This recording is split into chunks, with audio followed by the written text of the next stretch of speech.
I love talking to a room full of Democrats. I'm in this race from probably a very different place than most people enter politics. I'm a retired high school history teacher of 31 years, and I taught advanced placement American history and government, advanced placement European history and humanities, and started the first women's studies class in a state school. I currently teach at the University of Utah and the University of Phoenix.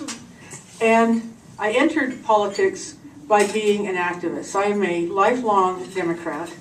I worked for J.D. Williams' Senate campaign in 1968. There's probably very few in the room who remember that. We do.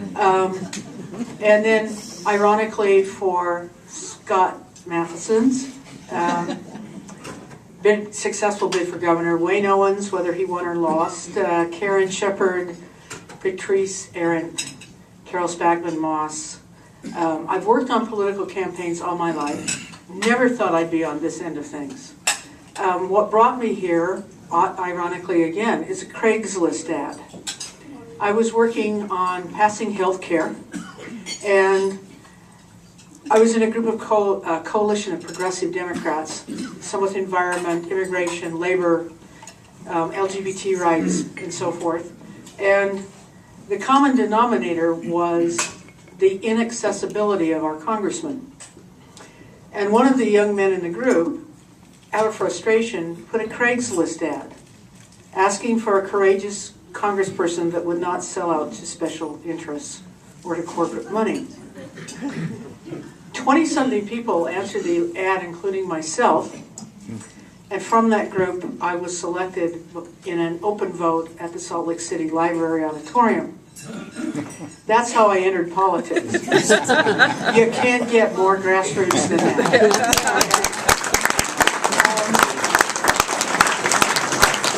Everybody on my campaign is not paid. They're all volunteers. And basically we've been able to talk to people and gain delegates, one person at a time, one group at a time. And we're doing actually very well. I have lots of issues, and I would invite you to go to my website, which is claudiawrightforutah.com, .net, .org. We got every dot we could. And take a look at the issues. Please read. But front and center for me is that I don't believe that the gridlock that we see in Washington is simply a result of ideologies. Americans have always been divided in ideologies. That's nothing new, historically speaking. They've also been pragmatists. And I think I'm a pragmatist, and I think most people that are there would be if what didn't cement that polarization was money. And quite frankly, I think everybody in this room knows, no matter whether the representative is a Democrat or Republican, they basically are cemented into certain positions because of how they're financed. Through corporation, through PACs, and through special interests. The thing I would like to change the most is public financing of all elections.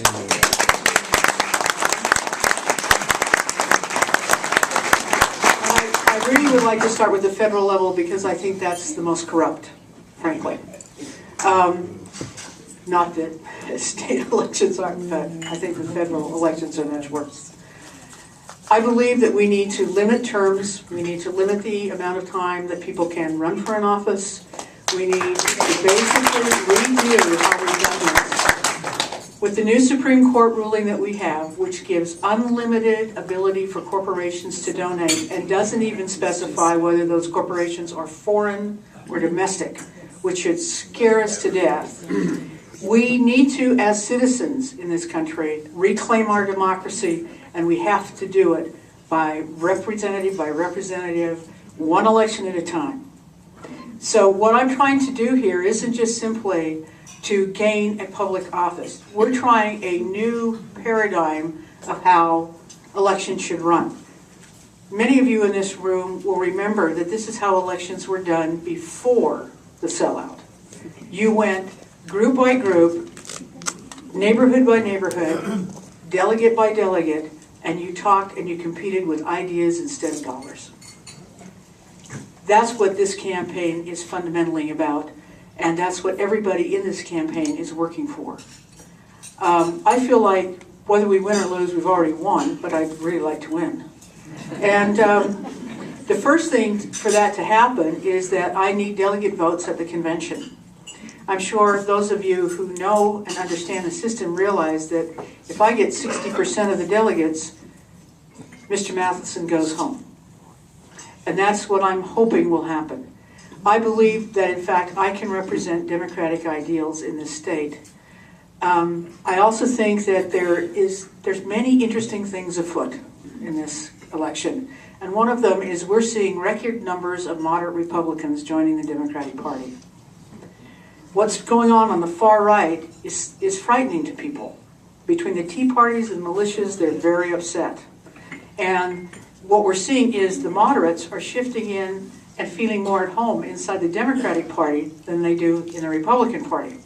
We have lots of delegates for the first time that have R's after their name.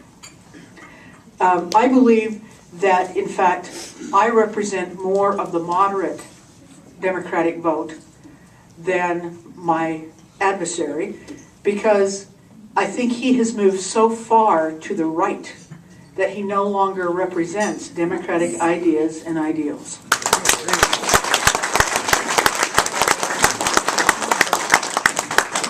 I would love to have your support, and I would love to have your votes if you're delegates, and I will be back after the convention to speak with you again. I think it's extremely important that town meetings, that these events be attended in person, face to face, with the person who's running. Because I need to hear what your concerns are. I need to understand what's going on in this part of the world. And one of the things that I know is a concern for this part of the world is water rights. My grandfather was a cattleman, and I know how important water rights are.